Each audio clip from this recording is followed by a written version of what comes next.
Bora falar mais sobre abundância, bora falar mais sobre dinheiro, né? Como que a gente manifesta abundância? Como que a gente manifesta mais dinheiro, mais oportunidade, mais prosperidade? Eu vejo que é uma dúvida muito comum, né, das pessoas.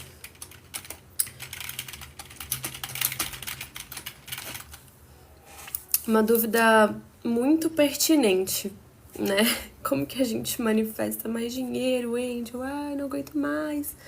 Então, assim, vamos entender os princípios, né? Os princípios de manifestar certas questões materiais. Porque me parece que as pessoas... Oi, Lani. Me parece que as pessoas têm um pouco de dúvida. De tipo, para manifestar alguma coisa eu faço assim. Para manifestar outra coisa eu faço assado. Cara, não. Na verdade, o princípio da manifestação é o mesmo, tá? A gente vai usar as mesmas ferramentas, digamos assim. Deixa eu mudar essa luz aqui que eu não tô gostando. Fazendo uma rave aqui. Assim tá mais ambiente.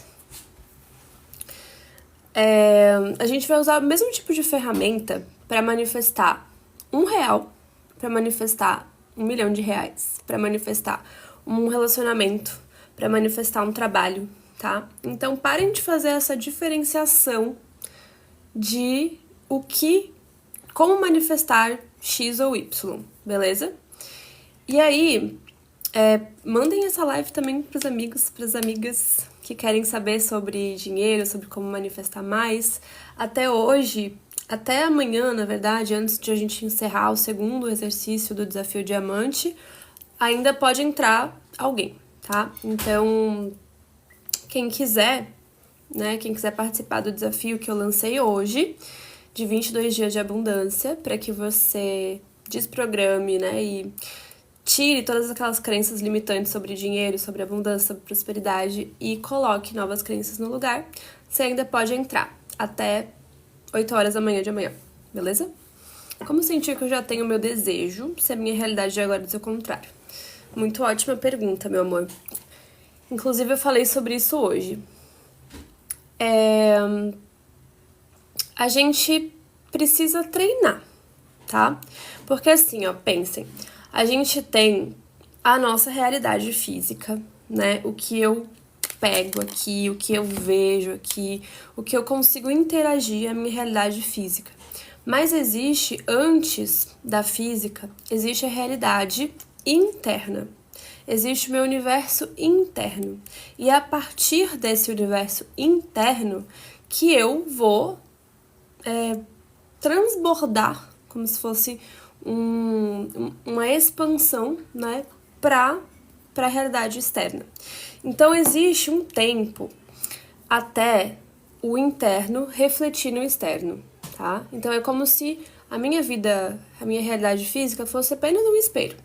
É um espelho do que eu estou acreditando, do que eu estou sendo, do meu autoconceito, das minhas crenças, dos meus pensamentos, emoções, e tudo isso gera a minha identidade. Então, nesse tempo, é onde a gente tem que ter paciência, ou melhor, não paciência, que essa palavra implica numa espera, mas a gente tem que ter confiança, tá? E aí os Abraham Hicks, eles trazem a palavra momentum. Tá me irritando que eu tô parecendo que um lado tá menor que o outro. Enfim, existe esse momentum que é tipo assim, ó, a realidade que eu vivo hoje, a realidade que a Crystal Sun vive hoje, a realidade que a Lani vive hoje, vocês criaram há um tempo atrás, tá? Então a realidade que vocês estão interagindo hoje, ela não foi criada instantânea, ela foi criada há um tempo atrás, baseado na identidade antiga. Então, esse momentum, que é o tempo de as coisas cristalizarem, atualizarem na matéria, é onde a gente tem que confiar. É onde a gente tem que ter o discernimento de falar, tá, agora eu mudei internamente, agora eu mudei as minhas crenças, agora eu tô mudando a minha identidade, então eu vou esperar o momentum acontecer para que daí atualize na matéria. Então, a pergunta dela foi: como que a gente não se afeta pela realidade? É mais não tem um mecanismo, digamos que uma receita, né, que eu posso falar pra você, você não se afeta fazendo isso ou aquilo. Você tem que achar a sua maneira de ter confiança, tá? Você tem que estruturar a sua crença de confiar na sabedoria do universo, na sabedoria da vida e no tempo das coisas. Porque senão você vai se desesperar que a tua realidade não tá como você quer, e aí você nunca vai alcançar a realidade que você quer. Porque daí você vai ficar focando na falta. Você vai ficar focando no que ainda não tá cristalizado, no que ainda não atualizou, no dinheiro que não tem, no trabalho que não tem, entende? Então você vai precisar estruturar a sua fé. E aí, para isso, eu posso indicar 1 milhão de ferramentas. Mas é a ferramenta do seu jeitinho que precisa fazer sentido para você. Precisa ressoar com você. Eu gosto de fazer meditações, eu gosto de fazer puxões de energia, gosto de fazer os exercícios, mas cada um vai fazer do seu jeitinho. Eu era muito negativa, eu ficava com nervoso por tudo. Ainda fico, não sei como lidar com isso. Bom, aí você precisa olhar para suas crenças, tá? Então, assim, tudo que a gente... Exatamente, as palavras têm poder. Tudo que a gente fala, tudo que a gente pensa, tudo que a gente sente, não é do além. A gente tá sendo comandado pelo nosso programa de crenças, tá? É como se fosse um drive, um computador, um código. Então, você precisa ir lá no seu programa para identificar quais são as crenças que estão te fazendo ser negativo e acreditar na não confiança, acreditar na escassez e por que você está escolhendo isso. Então, eu indico para você fazer o desafio de 22 dias que está começando hoje, porque lá a gente vai olhar para suas crenças, a gente vai fazer exercício de identificação, de derrubar, de substituir por crenças expansivas, tá? Eu falo muito aqui sobre crenças, mas é porque realmente é muito crucial a gente ter esse conhecimento de que as crenças moldam tudo. Para, filho. Meu cachorro se roendo. É que tá tudo difícil. Por mais que eu seja novo, eu me sinto mal, muitas coisas acontecendo. Bom, se tá tudo muito difícil, é porque tem um desafio. Agora, a forma com que você olha pro desafio é a forma que realmente vai implicar na maneira que você lida. Então, assim, todo evento é neutro, tá? E isso não é eu que tô falando. São seres mais evoluídos que trazem esse conceito pra gente. Pro universo, tudo é neutro. Um acontecimento A é neutro, um acontecimento B é neutro. Quem dá a característica para esse acontecimento somos nós. Quem fala que a situação ali tá difícil é o nosso ponto de vista. Quem fala que a situação ali tá fácil é o nosso ponto de vista. Não tô falando que não é difícil o que você tá sentindo, tá? Porque isso é válido. A questão é, começa a olhar de outra forma. E começa a olhar com um olhar de usufruir dessa situação para tirar um aprendizado. Entende? Tira um aprendizado e tira um ganho disso. Às vezes a gente vê ganho até num processo patológico, até numa doença. Por quê? Porque a gente pode aprender com qualquer situação, tá? O bem e o mal são relativos. Exatamente. Tudo é questão de perspectiva. Se a gente determina algo como bom ou ruim, a gente tá dando aquela carga para aquilo. Tá bom? A gente tá dando aquela carga para aquilo, a gente tá definindo aquilo como bom ou ruim.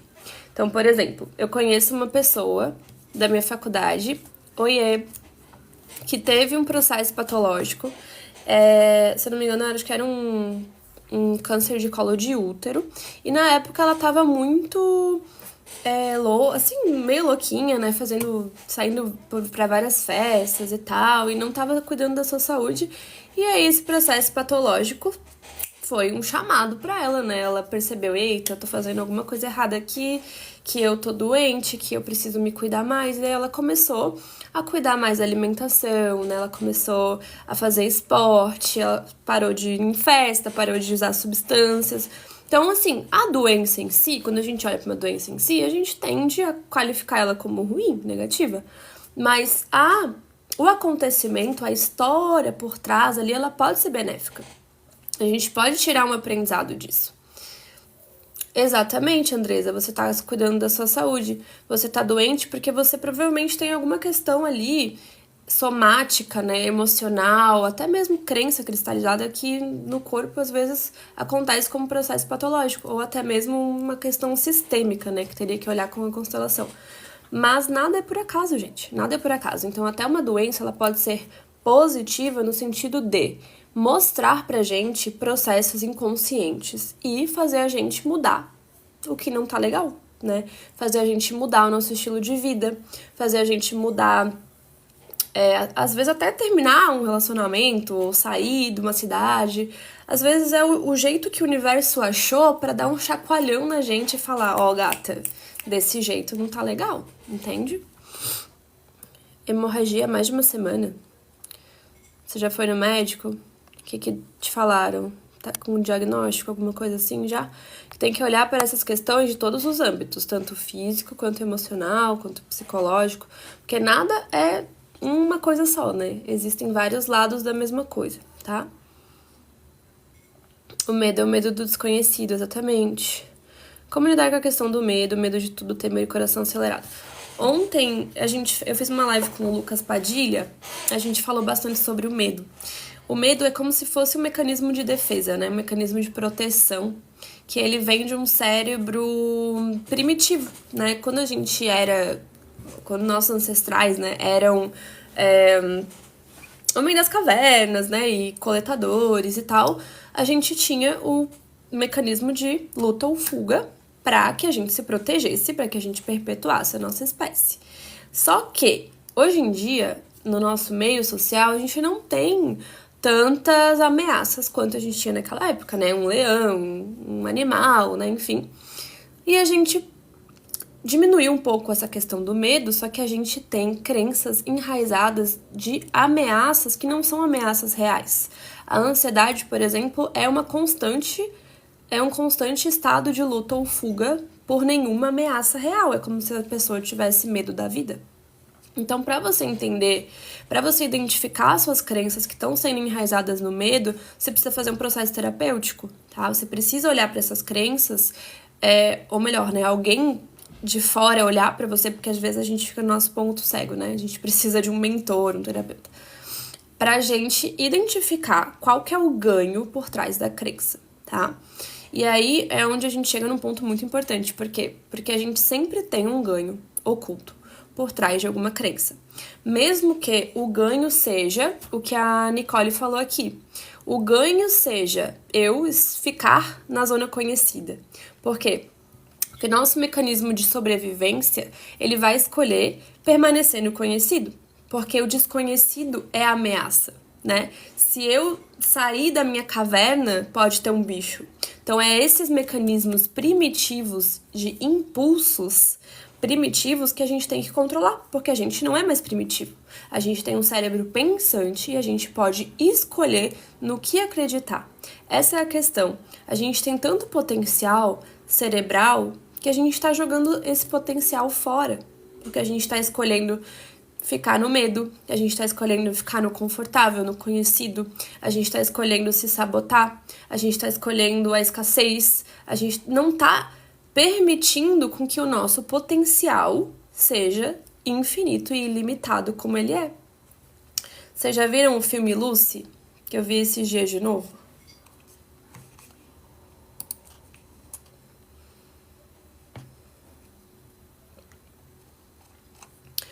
No filme Lucy, é um pouco ficção, né? Mas, assim, no geral, eles falam muito sobre a capacidade cerebral. O que acontece quando a gente desbloqueia 10%, 20%, 30%, nanã, até chegar ao ponto que ela vira um com o todo, e é isso aí. Por quê? Porque o nosso cérebro humano, ele não tem tanta capacidade de perceber que a gente é um. Que a gente é um com o todo, que o universo é a gente, que a gente é o universo, que a gente é o todo, que Deus é o todo, entende? Então, quando a gente percebe que a gente tem esse potencial, Aí a gente começa a sair do coadjuvante do filme, e a gente se torna o protagonista do filme, o diretor do filme, o coadjuvante também, por que não? A gente percebe que a gente pode estar em qualquer papel, porque é a gente que escolhe o papel que a gente tá. Então você quer ser o figurante? Você quer ser o coadjuvante ou você quer ser o protagonista? Você quer ser o diretor? Você quer ser o diretor de arte? O cameraman? Você pode escolher qualquer papel que você quiser ter. Tudo tá aqui, ó. Tudo começa no mental. Como se aproximar mais dos meus guias. Não consigo sentir muito eles.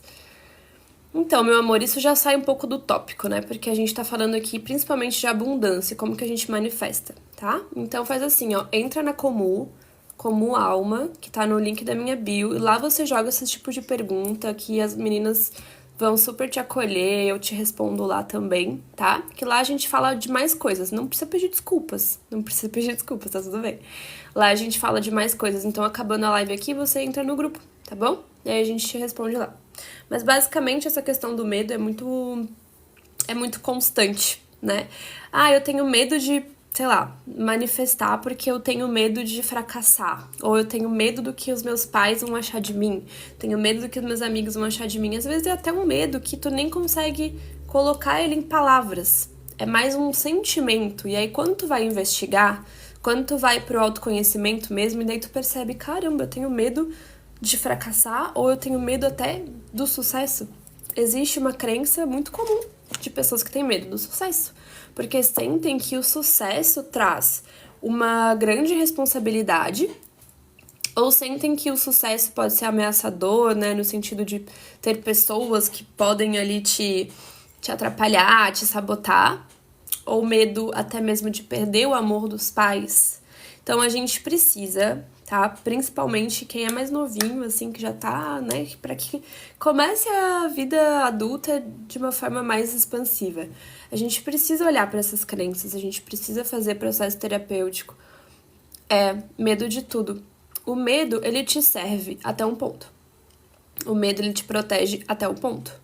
Passou desse ponto, o medo te controla. O medo te domina. Então, assim, é uma questão de você parar e falar, tá, peraí, o medo tá me dominando, eu não quero ser refém do medo, eu não posso ser refém do medo, eu não escolho. E aí, no momento em que você fala, eu não escolho, é aí onde você entra no papel de protagonista. E aí você vai falar, tá, se eu não escolho ter medo de tudo e ficar na zona de conforto, né, ou na zona conhecida para sempre, o que eu escolho? E aí você vai se sintonizar com a tua essência, com o teu eu superior, com a tua verdade mesmo. Porque eu sempre falo, né, a gente vai vivendo uma vida que a gente vai comprando ponto de vista. A gente vai adotando crença, a gente vai concordando com o que pai e mãe falavam sobre dinheiro, sobre relacionamento, sobre vida. E aí a gente precisa chegar num ponto e falar, tá, eu vou separar o joio do trigo, eu vou separar o que é meu e eu vou ficar com o que é meu e eu vou devolver o que não é meu. E esse é o processo de autoconhecimento, é você tirar esses interferentes que não são você, tirar essas camadas de coisas que você acordou e concordou que eram suas, e aí você devolve e fala, ó mãe, toma aqui essa crença limitante de dinheiro. Ó pai, toma aqui essa crença limitante de relacionamentos. Ó vô, toma aqui essa crença limitante de sucesso. Entende? Então, o processo de autoconhecimento é isso. A gente vai devolvendo, a gente vai percebendo padrões, a gente vai identificando, a gente vai curando também nossos ancestrais nesse processo, porque a gente vai nos liberando e liberando eles. Deixa eu ver o que falaram. Ah, tá, sobre os guias, né? Exatamente. Eles estão presentes o tempo todo. Então, meu bem, você precisa estar conectado. Você precisa estar conectado mais com a tua intuição, mais com o teu eu superior. Então, medita, tá? Medita. A meditação, ela vai tirar o mental, não tirar 100%, né? Mas ela vai dar uma organizada, uma acalmada no mental. E ela vai te permitir conectar com a tua mente superior. E aí pode vir através de insights, sonhos, sinais, sincronicidades, horas iguais, vozes. Depende de como você percebe a tua intuição. Mas foco aqui, gente, foco. Depois você pergunta isso na comum. Como que a gente desbloqueia a abundância, então, né? Porque assim, é como se a gente estivesse sendo constantemente recebendo tudo, tá? E isso eu digo tudo mesmo. A gente tá constantemente recebendo. Só que, pensa que você é um vaso e você tá recebendo água, só que tá entupido na ponta ali, né? No receptáculo, na boquinha do vaso. Tá cheio de impureza, tá cheio de sujeira, tá cheio de plantinha. E aí, como que a água vai chegar? Ela vai chegar em pinguinhos, ela vai chegar, né, em pouco fluxo. É a mesma coisa. Quando a gente fala de receber abundância, a gente precisa estar com o nosso gargalo limpo. E o que entope o nosso gargalo? As crenças negativas, né, os padrões inconscientes, as escolhas negativas, né, as escolhas no sentido de negativo é as constritivas, né, as que te fazem ficar no mesmo lugar. E aí você precisa tirar essas crenças para colocar novas no lugar. E aí você coloca crenças positivas e expansivas que vão te permitir abrir o seu gargalo. Para que você, de fato, receba. Não é sobre fazer vir mais. Tá vindo constantemente. Mas se você tá entupido, né? Se você tá cheio de crença limitante, você não vê. É como se você tivesse cego. É como se você tivesse vendado quanto às coisas que estão acontecendo. Existem infinitas possibilidades, existem infinitas formas de ganhar dinheiro, existem infinitas possibilidades de você trabalhar com qualquer coisa. E às vezes não é nem sobre trabalho, às vezes é sobre a oportunidade. É sobre você se doar. É sobre você fazer algo que te empolga. Gargalo é... Imagina que é um vaso. E aí aqui tá tudo cheio de coisas sujeiras, né? E como é que eu vou botar água aqui? Tá entupido, entendeu? Isso aqui é como se fosse um gargalo de um vaso. E aí eu preciso tirar as impurezas para que a água flua. Entenderam? Como transformar a energia da abundância em matéria.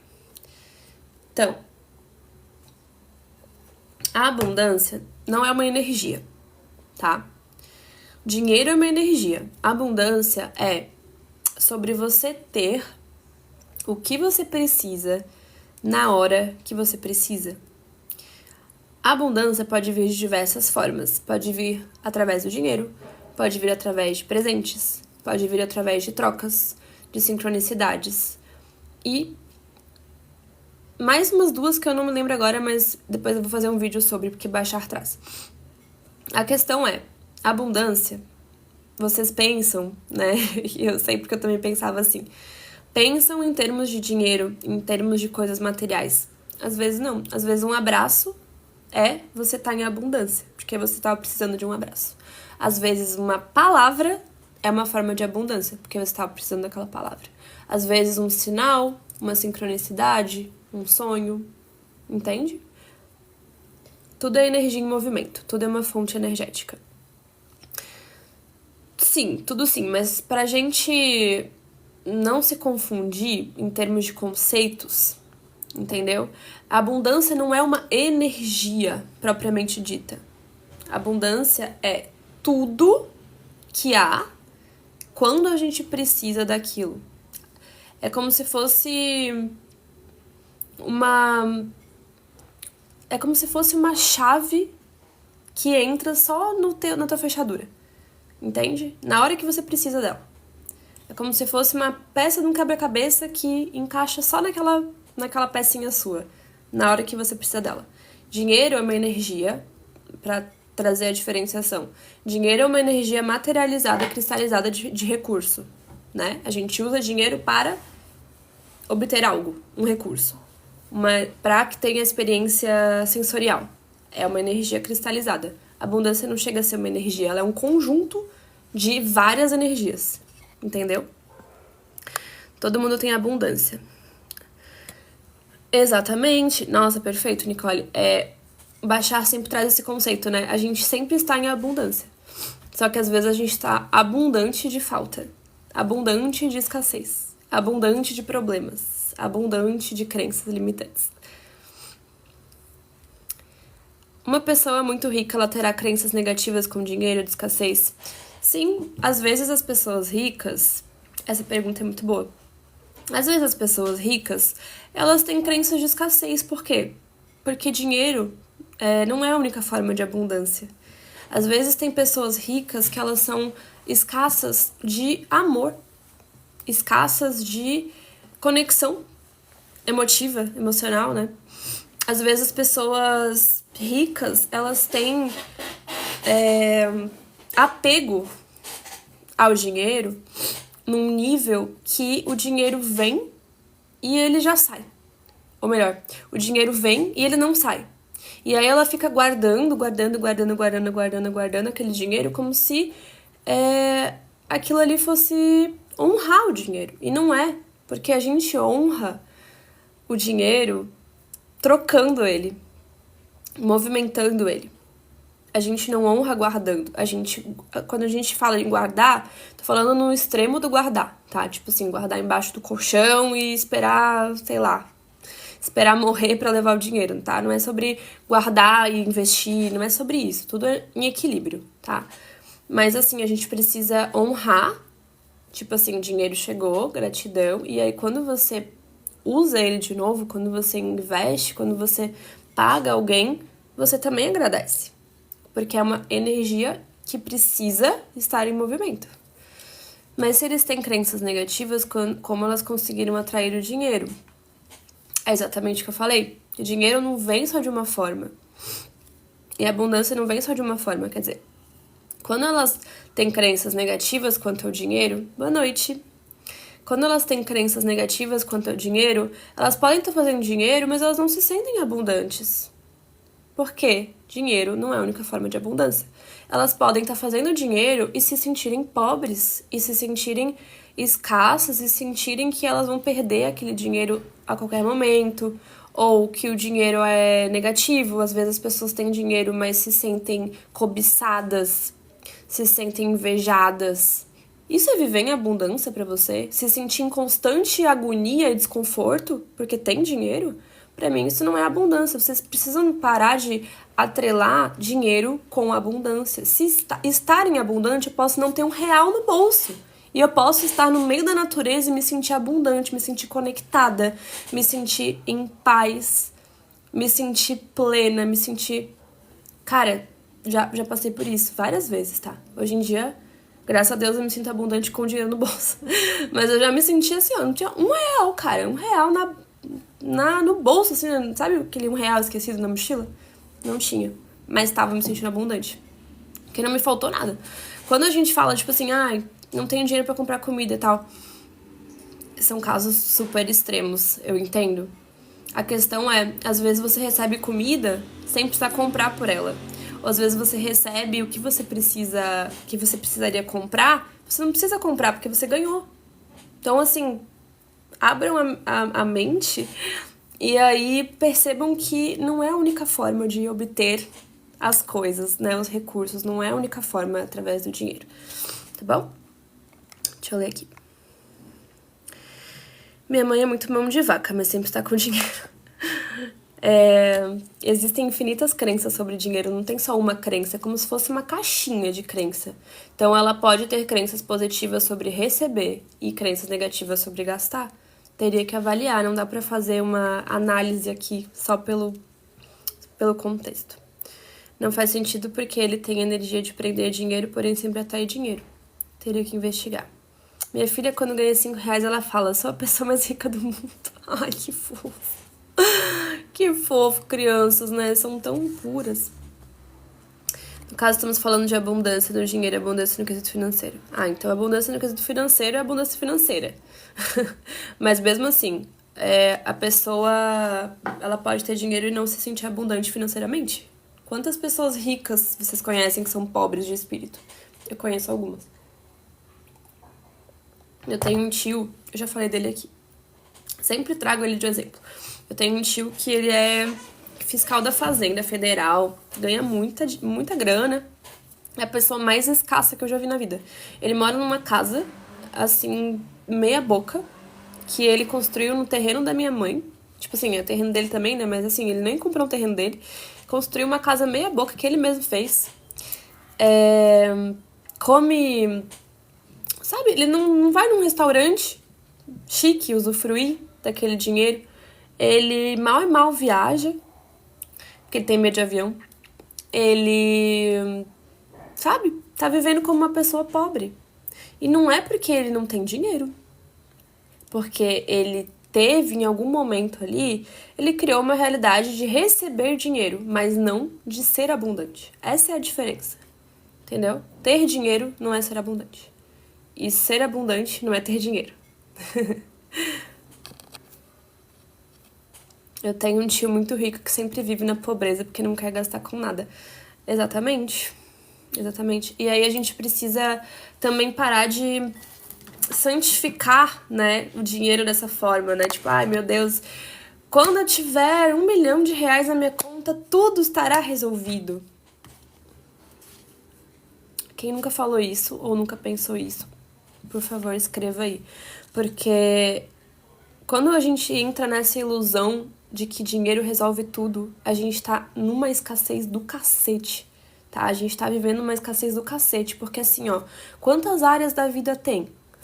Relacionamento, saúde, profissão, carreira e profissão, filhos, animais de estimação. Aí tá, aí você ganhou na Mega Sena, tem 40 mil reais, 40 milhões de reais na conta, e aí seu filho morre. E aí você descobre um câncer. E aí você, sei lá, sabe? Tipo, claro que o dinheiro vai facilitar. Não tô falando que o dinheiro não vai facilitar o processo.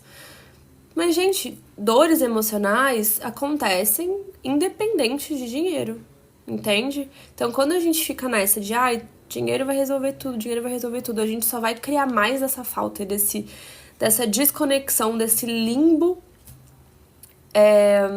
dessa distância que traz essa sensação, sabe? Vocês precisam sentir que tudo tá resolvido independente de dinheiro. Afirmem, tudo já está resolvido. Eu permito que toda a solução venha.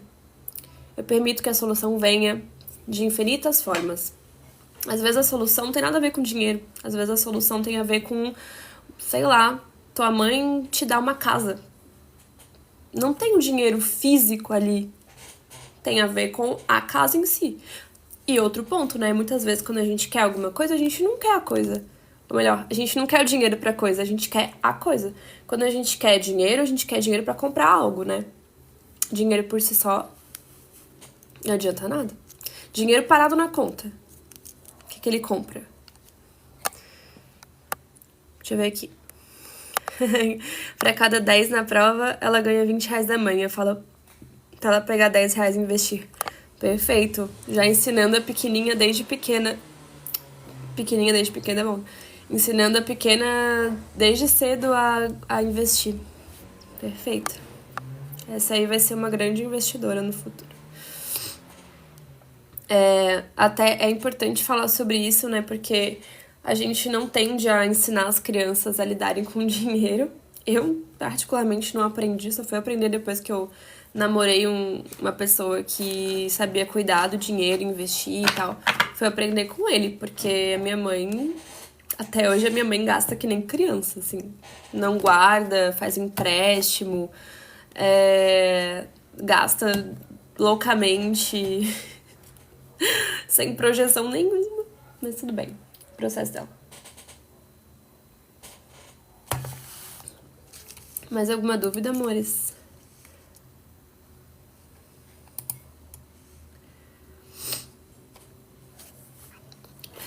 Então, empréstimo é dívida, né?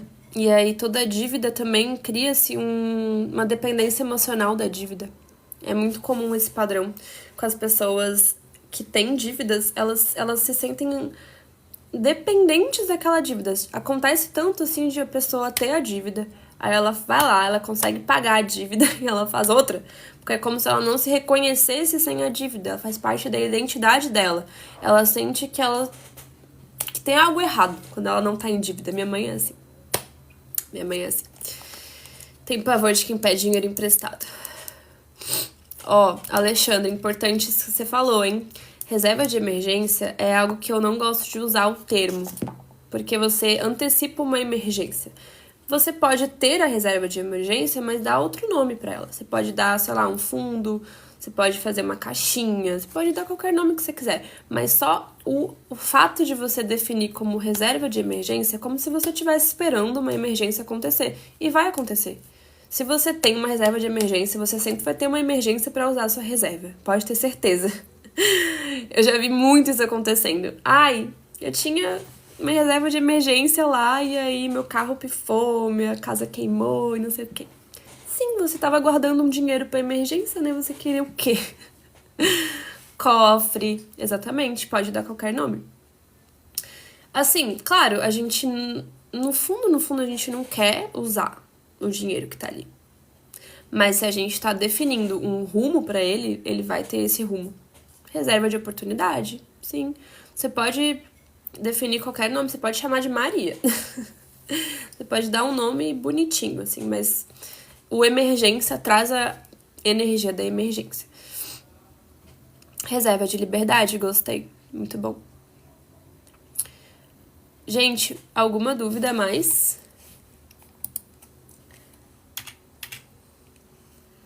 Eu tinha alguma coisa pra falar e me fugiu aqui.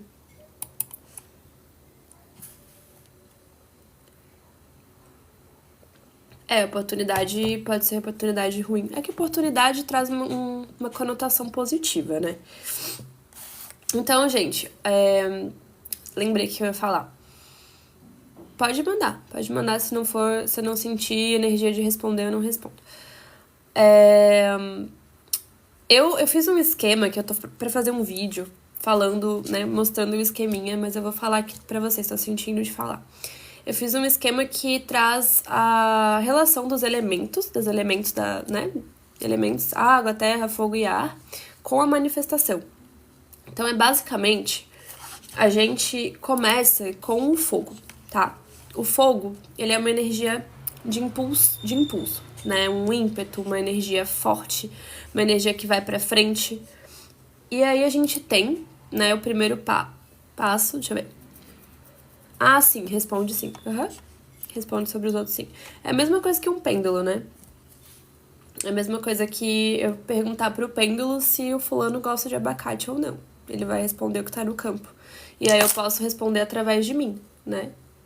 Mas aí isso é papo pra outra live. Então, basicamente, a gente vai começar a manifestar com a energia do fogo, que é o impulso, que é a vontade, que é o insight. Quando você quer manifestar algo e como isso surge em você. Fogo. Deixa eu abrir aqui para ler para vocês. O fogo é a faísca do desejo, faísca inicial do desejo. A intuição também está associada com o fogo.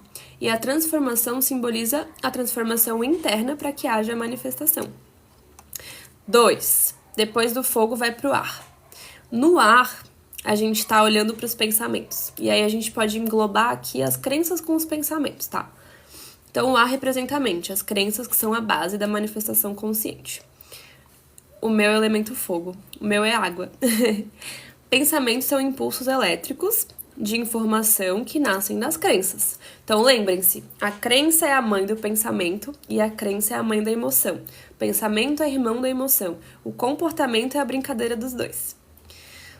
E aí, no ar, a gente tem os pensamentos, que são impulsos elétricos, e a gente também tem a visualização. Quando a gente visualiza algo para manifestar, a gente está no elemento ar, beleza? Aí a gente vai para a água, sentimento, emoção, sensação. A água simboliza as nossas sensações, ou melhor, emoções. Esse elemento nos lembra de sentir verdadeiramente a realização dos desejos. Então, a parte de sentir o desejo como realizado é muito importante na manifestação, principalmente na lei da suposição, porque daí você entrou naquela identidade que está vivendo aquilo. E aí você sentindo, você traz para a realidade. Fluxo e flexibilidade. Assim como a água flui, nós sentimos o fluxo da vida e tem a ver também com a nossa empolgação. Bashar fala sobre a fórmula da empolgação. Só um minuto, gente, que eu tenho terapia daqui a pouco. Vou ter que sair da live. Mas peraí, eu falei pra minha terapeuta esperar um pouquinho. O Bashar fala sobre a fórmula da empolgação, e aí tem tudo a ver com a água também, porque na empolgação é aquele sentimento de, fazer isso aqui me empolga. E aí você vai seguindo as suas pequenas empolgações, as suas ações inspiradas, até que você vai chegar no fluxo que não existe mais controle, que não existe mais expectativa do resultado, você só vai seguindo a sua empolgação. Como a Lani agora, por exemplo, tá pintando, né, tá sentindo de fazer arte e tal, e a mesma coisa comigo, dando aula, fazendo live, fazendo conteúdo, atendendo, é o que eu amo fazer. Eu estou seguindo a minha empolgação. Claro que uma vez ou outra a gente tem uma expectativa ali, mas é uma questão de você não esforçar, sabe? A água flui, ela corre. Se você tá descendo por um rio na correnteza, você vai fluir, né? Esse é o fluxo natural, é seguir a empolgação, a ação inspirada. Se você tá tentando nadar contra a correnteza, você tá no esforço. Aí você tá no controle. Aí você tá na resistência. Aí você não manifesta. Aí você só manifesta perrengue. E aí a gente vai pro quarto, que é a terra. O elemento terra é onde a gente vai, de fato, cristalizar a nossa manifestação. Então, a terra nos lembra da importância de ações inspiradas e concretas. Após fogo, ar e água, necessita-se da terra. Tô perando. É essencial plantar as sementes e regá-la com ações diárias. Esses elementos é só espiritual? Não, não é espiritual, é uma metáfora, na verdade. É uma metáfora que eu criei pra gente entender sobre a manifestação em termos de elemento. Fogo é o impulso do desejo, ar é o pensamento, a visualização, as crenças, água é a sensação, o sentimento, a emoção, e a terra é a manifestação quando chega na terra, né, que cristaliza, que você consegue pegar a manifestação, ver, interagir. Tá? E aí tudo isso vira os 4 pilares da manifestação. Ouça a sua intuição, fogo. Crie na sua mente, ar. Sintonize suas emoções, água. E materialize na terra. Não. Aqui a gente não tá falando de termos espiritual ou de signo, tá? A gente tá falando no sentido simbólico mesmo. Como que é o fogo? Como que é o ar? Entendeu? Porque o fogo simboliza a intuição, o ar simboliza os pensamentos, o mental, a água simboliza as emoções e a terra simboliza a matéria. Entendeu? Perfeito. Então, meus amores, foi uma live rápida porque eu tenho que ir pra terapia. Eu vou deixar salva. Foi uma honra estar aqui e eu vou fazer mais lives também nesse termo porque eu tô sentindo, né, tô seguindo a minha empolgação de falar sobre abundância, né, sobre tudo isso que eu tô trazendo aqui. E quem quiser participar do desafio Diamante de 22 dias para criar mais abundância, para se sintonizar mais com a abundância, para fazer mais dinheiro, ainda tem tempo, tá bom? Gratidão, Alexandre, gratidão, Lani, gratidão, Ni, gratidão a todo mundo que tá aqui. E entrem no desafio que já tem um exercício porreta hoje. Beijos. Gratidão.